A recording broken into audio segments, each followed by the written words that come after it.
શું તમે લાંબા સમયથી ઇરેક્ટાઇલ ડિસફંક્શન એટલે કે નપુંસકતાની સમસ્યાથી પીડિત છો અને શું તેના લીધે તમારી સેક્સ લાઈફને ઇફેક્ટ થાય છે? તો મિત્રો, આ વિડીયોને અંત સુધી અવશ્ય જુઓ. હું ડૉક્ટર નીલ પટેલ, યુરોલોજિસ્ટ તેમજ એન્ડ્રોલોજિસ્ટ તરીકે સુરત ખાતે છેલ્લા 5 વર્ષથી કાર્યરત છું.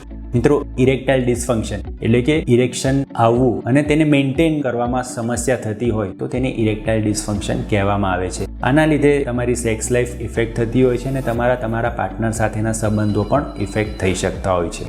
ઇરેક્ટાઇલ ડિસફંક્શન માટે ઘણા બધા પ્રકારની ટ્રીટમેન્ટ્સ અવેલેબલ હોય છે, જેમાં સૌ પ્રથમ લાઇફસ્ટાઇલ મોડિફિકેશન, જેમાં આપણે રેગ્યુલર એક્સરસાઇઝની એડવાઇસ કરીએ છીએ. કોઈ એડિક્શન હોય તો તેને સ્ટોપ કરવાની એડવાઇસ કરીએ છીએ. સ્ટ્રેસ ઓછો કરવાની સલાહ આપીએ છીએ. બીજી પદ્ધતિમાં અમુક પ્રકારની દવાઓ અથવા ઇન્જેક્શન્સ કે જેના લીધે બોડીમાં નાઇટ્રિક ઓક્સાઇડનું લેવલ વધે તે આપણે પ્રિસ્ક્રાઇબ કરતા હોઈએ છીએ. ત્રીજું છે પી શોટ, કે જેમાં આપણે પેશન્ટના જ પ્લેટલેટ રિચ પ્લાઝમાને શરીરમાંથી એક્સ્ટ્રેક્ટ કરીને પાછું પેનિસમાં ઇન્જેક્ટ કરીએ છીએ. અને લાસ્ટ ઓપ્શન ઇઝ પિનાઇલ ઇમ્પ્લાન્ટ, કે જેમાં આપણે એક સિલિકોનના ડિવાઇસને પેનિસમાં ઇમ્પ્લાન્ટ કરતા હોઈએ છીએ. તો મિત્રો, આજે આપણે એક પી શોટ તેના વિશે આપણે માહિતી મેળવીશું. આપણા બ્લડમાં મુખ્યત્વે 2 પ્રકારના તત્વો હોય છે. પહેલા બ્લડ સેલ્સ અને બીજું પ્લાઝમા. પ્લાઝમામાં ઘણા ખરા ગ્રોથ ફેક્ટર્સ હોય છે.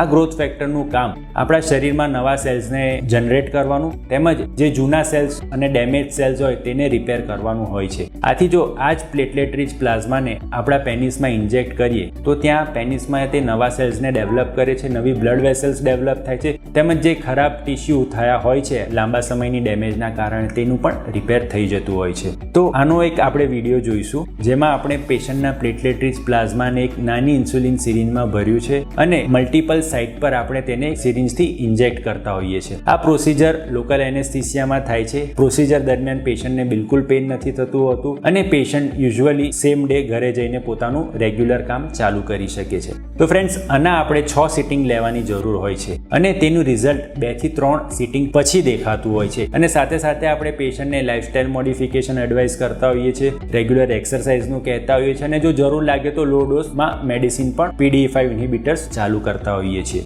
જો તમને પણ આ પ્રકારની કોઈ સમસ્યા હોય, લાંબા સમય સુધી દવા અથવા ઇન્જેક્શન લઈને તમે કંટાળી ગયા હોવા, અથવા તો તમને પિનાઇલ ઇમ્પ્લાન્ટની સલાહ મળી હોય અને તમારે કરાવવું ના હોય અને એક અલ્ટરનેટ મેડિસિનનો એક તમારે ટ્રાયલ લેવો હોય, તો પી શોટ એવી ટેકનોલોજી છે કે જે ટોટલી હાર્મલેસ છે, એની કોઈ સાઇડ ઇફેક્ટ્સ નથી અને એના રિઝલ્ટ્સ ઘણા સારા મળતા હોય છે. તો અમારા સેન્ટરમાં આ પદ્ધતિથી ટ્રીટમેન્ટ અવેલેબલ છે. જો તમારે આની જરૂર હોય તો નીચે જણાવેલા નંબર પર અમારો કોન્ટેક્ટ કરી શકો છો. Thank you.